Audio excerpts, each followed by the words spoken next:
Apa kabar? Kita ketemu lagi di serial kisah unik Abu Nawas. Sebelum kita lanjutkan, jangan lupa subscribe, like dan komen. Ayo kita mulai.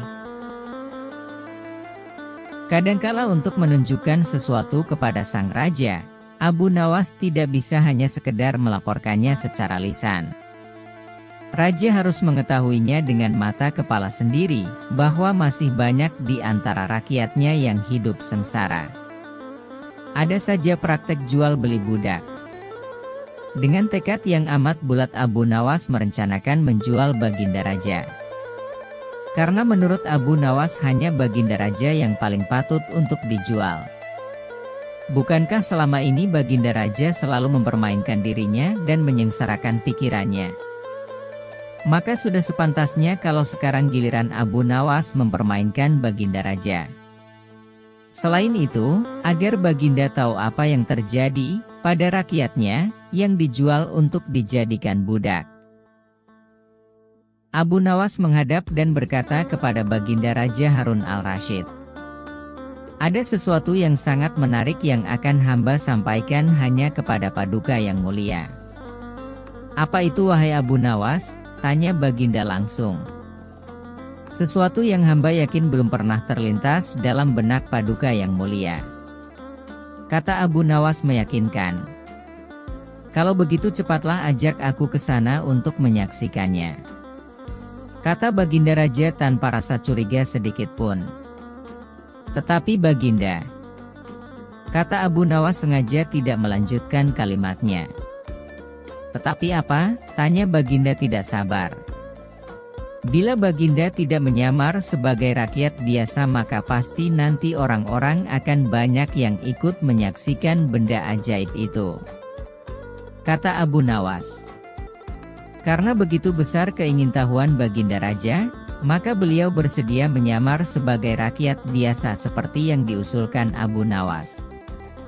Kemudian Abu Nawas dan Baginda Raja Harun al-Rasyid berangkat menuju ke sebuah hutan. Setibanya di hutan, Abu Nawas mengajak Baginda Raja mendekati sebuah pohon yang rindang dan memohon Baginda Raja menunggu di situ. Sementara itu Abu Nawas menemui seorang badu yang pekerjaannya menjual budak.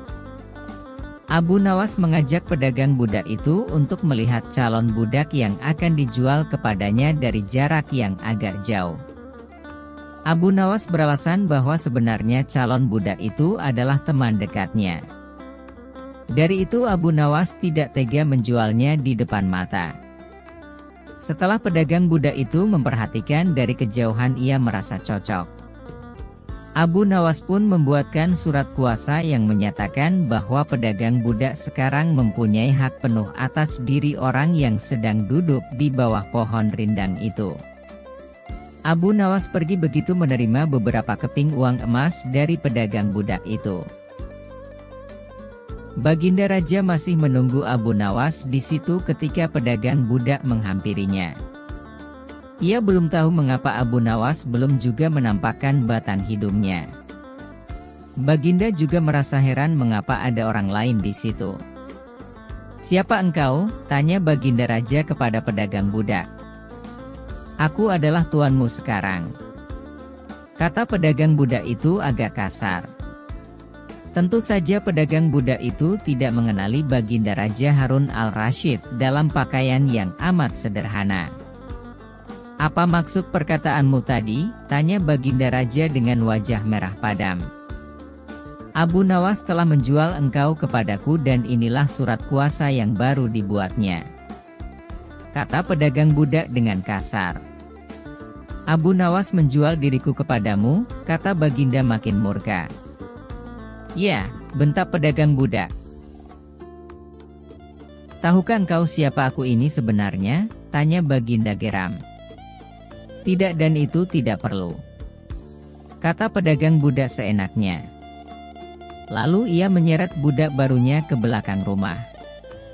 Sultan Harun al-Rasyid diberi parang dan diperintahkan untuk membelah kayu. Begitu banyak tumpukan kayu di belakang rumah itu sehingga memandangnya saja Sultan Harun al-Rasyid sudah merasa ngeri, apalagi harus mengerjakannya. Ayo kerjakan. Sultan Harun al-Rasyid mencoba memegang kayu dan mencoba membelahnya, namun ia melihat cara Sultan Harun al-Rasyid memegang parang merasa aneh. Kau ini bagaimana? Bagian parang yang tumpul kau arahkan ke kayu, sungguh bodoh sekali. Sultan Harun al-Rasyid mencoba membalik parang hingga bagian yang tajam terarah ke kayu. Ia mencoba membelah namun tetap saja pekerjaannya terasa aneh dan kaku baginya. Oh, beginikah derita orang-orang miskin mencari sesuap nasi, harus bekerja keras lebih dahulu. Wah, lama-lama aku tak tahan juga. Gumam Sultan Harun al-Rasyid. Si pedagang budak menatap Sultan Harun al-Rasyid dengan pandangan heran dan lama-lama menjadi marah. Ia merasa rugi barusan membeli budak yang bodoh. Hai kamu. Cukup semua ini aku tak tahan. Kurang ajar kau budakku harus patuh kepadaku, kata pedagang budak itu sembari memukul Baginda. Tentu saja raja yang tak pernah disentuh orang itu menjerit keras saat dipukul kayu. Hai kau. Aku adalah rajamu, Sultan Harun al-Rasyid, kata Baginda sambil menunjukkan tanda kerajaannya. Pedagang budak itu kaget dan mulai mengenal Baginda Raja. Ia pun langsung menjatuhkan diri sembari menyembah Baginda Raja. Baginda Raja mengampuni pedagang budak itu karena ia memang tidak tahu. Tetapi kepada Abu Nawas Baginda Raja amat murka dan gemas. A few moments later. Setelah kejadian itu, Abu Nawas merasa betul-betul terpukul. Dia tidak menyangka bahwa rencananya akan berakhir sedemikian rupa. Rasa penyesalan dan kekhawatiran mulai merayap dalam pikirannya. Bagaimana jika Raja Harun al-Rasyid tidak memaafkannya? Apa yang akan terjadi padanya? Sementara itu, Raja Harun al-Rasyid merenung dalam diam. Hatinya dipenuhi oleh perasaan campur aduk.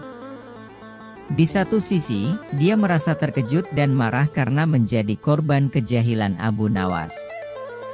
Namun, di sisi lain, ada rasa kagum yang tumbuh terhadap kecerdikan Abu Nawas. Meskipun rencana itu bertujuan untuk mengejeknya, tapi kecerdasan Abu Nawas layak dihargai. Cukup sekian episode kali ini. Jangan lupa untuk subscribe dan tekan tombol notifikasi, agar kalian tidak ketinggalan episode menarik lainnya.